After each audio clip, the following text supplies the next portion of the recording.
Good morning and welcome to Ingestre Hall Residential Arts Centre's Facebook page and our live stream of classic children's literature. Today it is the 17 of L. Frank Baum's The Wonderful Wizard of Oz. If you're joining us for the first time today, feel free to jump in here because I am going to give you a little bit of a synopsis of where we're about in the story. Or if you wanted to, you can go back to the very beginning. We do have all of the other chapters on one playlist on our Facebook page. Also in this playlist, you're going to find Alice's Adventures in Wonderland in its entirety by Lewis Carroll, so feel free to check those out. And if you look elsewhere on our page, you'll also find lots of other different resources that have been made available by all of our other centres. So Sandwell Residential Education Service have been providing lots of different activities for everybody to try out at home. Good morning, Joe. It's been great to receive so many photographs and little short clips of people trying out all of the art projects and stuff, and we're going to be sharing some of those today as well. And you can find them all in one place, which is on our website at www.sandwellresidentials.co.uk/at-home. In fact, we released another art project pack yesterday where you can make things like cardboard cacti. Morning, Heather. Morning, Glenys. You can make cardboard cacti. You can make Kandinsky art. It's a thing where you roll a dice and it will reveal what shape you've got to draw. And the great thing is, if you don't have any dice available, then you can look back at the other project pack and you can make a coin spinner to do the job of a die. So yes, check those out and send us all of your results because we've had a great time looking at all of your photographs. So we're about to dive in with The Wonderful Wizard of Oz at chapter 17. So Dorothy, the Tin Woodman, the Lion and the Scarecrow have all made their way to Oz, and yesterday's chapter he gave them what they wanted, but in a bit of a humbug way. So the Scarecrow's head has been stuffed with bran and pins and needles to make sure that he's got bran, new brains, and that to prove that he is sharp. The Tin Woodman had a hole cut into his chest, and he's put in a kind of soft heart inside, and the Lion had to drink some green liquid and is now full of courage. And we left off with Oz pondering how on earth it's going to be possible to get Dorothy back to Kansas, because you can't really do that by humbug. You've got to get there actually. So here is chapter 17, How the Balloon Was Launched. For 3 days, Dorothy heard nothing from Oz. These were quite sad days for the little girl, although all of her friends were all happy and contented. The Scarecrow told them there were wonderful thoughts in his head, but he thought he would not say what they were because he knew no one could understand them but himself. When the Tin Woodman walked about, he felt his heart rattling about in his breast, and he told Dorothy he had discovered it to be a kinder and more tender heart than the one he had owned when he was made of flesh. The Lion declared he was afraid of nothing and would gladly face an army or a dozen of the fierce Kalidas. Thus, each of the little party was satisfied, except Dorothy, who longed more than ever to get back to Kansas. On the 4th day, to her great joy, Oz sent for her, and when she entered the throne room, he greeted her pleasantly. Sit down, my dear. I think I have found the way to get you out of this country. Oh, and back to Kansas? She asked eagerly. Well, I'm not sure about Kansas, said Oz, for I haven't the faintest notion which way it lies. But the first thing to do is to cross the desert, and then it should be easy to find your way home. Well, how can I cross the desert? She inquired. Well, I'll tell you what I think, said the little man. You see, when I came to this country, it was in a balloon. You also came through the air and being carried by a cyclone. So I believe the best way to get across the desert will be through the air. Now, it is quite beyond my powers to make a cyclone, but I've been thinking the matter over, and I believe I can make a balloon. How? Asked Dorothy. A balloon, said Oz, is made of silk, which is coated in glue that keeps the gas in it.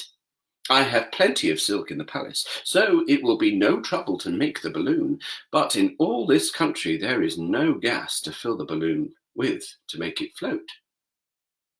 Well, if it won't float, remarked Dorothy, It will be of no use to us." "True," answered Oz, "but there is another way to make it float, which is to fill it with hot air. Hot air isn't as good as gas, for if the air should get cold, the balloon would come down in the desert and we should be lost." "We?" exclaimed the girl. "Are you going with me?" "Yes, of course," replied Oz. "I'm tired of being such a humbug.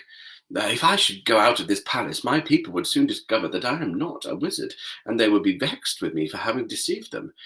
So I have to stay shut up in these rooms all day, and it gets tiresome. I'd much rather go back to Kansas with you and be in the circus again." "Oh, I should be glad to have your company," replied Dorothy. "Thank you," he answered. "Now, if you will help me sew the silk together, we will begin to work on our balloon." So Dorothy took a needle and thread, and as fast as Oz cut the strips of silk into a proper shape, the girls sewed them neatly together. First there was a strip of light green silk, then a strip of dark green, and then a strip of emerald green, for Oz had a fancy to make the balloon in different shades of the colour about them. It took 3 days to sew all the strips together, but when it was finished, they had a big bag of green silk, more than 20 feet long. Then Oz painted it on the inside with a coat of thin glue to make it airtight, after which he announced that the balloon was ready. "But we must have a basket to ride in," he said. So he sent the soldier with the green whiskers for a big clothes basket, which he fastened with many ropes to the bottom of the balloon. When it was ready, Oz sent word to his people that he was going to make a visit to his great brother wizard who lived in the clouds. The news spread rapidly throughout the city, and everyone came to see the wonderful sight. Oz ordered the balloon carried out of the palace, and the people gazed upon it with much curiosity. The Tin Woodman had chopped a big pile of wood, and now he made a fire of it, and Oz held the bottom of the balloon over the fire so that the hot air that arose from it would be caught in the silken bag. Gradually, the balloon swelled out and rose into the air, until finally the basket just touched the ground. Then Oz got into the basket and said to all the people in a loud voice, "I'm now going away to make a visit. While I am gone, the Scarecrow will rule over you. I command you to obey him as you would me." The balloon, by this time, was tugging hard at the rope that held it to the ground, for the air within it was hot, and this made it so much lighter in weight than the air without that it pulled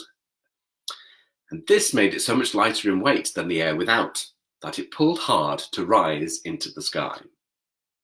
"Come, Dorothy," cried the wizard. "Hurry up, or the balloon will fly away." "Oh, I can't find Toto anywhere," replied Dorothy, who did not wish to leave her little dog behind. Toto had run into the crowd to bark at a kitten, and Dorothy at last found him. She picked him up and ran towards the balloon. She was within a few steps of it, and Oz was holding out his hands to help her into the basket, when crack went the ropes, and the balloon rose into the air without her. "Come back," she screamed. "I want to go too." "I can't come back, my dear," called Oz from the basket. "Goodbye." "Goodbye," shouted everyone, and all the eyes turned upward to where the wizard was riding in the basket, rising every moment further and further into the sky.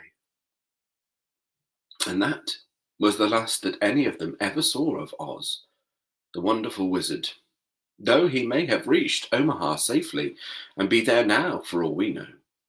But the people remembered him lovingly and said to one another, "Oz was always our friend. When he was here, he built for us this beautiful Emerald City, and now he has gone. He has left the wise Scarecrow to rule over us." Still, for many days, they grieved over the loss of the wonderful wizard and would not be comforted. And that is the end of chapter 17. So I've skipped ahead a little bit, and all the chapters are a little bit shorter from here on in. So tomorrow, chapter 18, will start with Away to the South. And I've also skipped right to the very end, and chapter 24 is about 5 lines long. So I'm going to put chapter 23 and 24 together in the same video. So thank you very much for joining me today. Do check out the art project pack and send us your makes at home. Yeah, if you can like and share this video, that'd be great. So the more people see it and the more people use it, the better. That would be fantastic. So I'll see you tomorrow again at 11 o'clock for more from the wonderful Wizard of Oz. In the meantime, stay home, stay safe, and stay creative. And I will see you then. Thank you very much.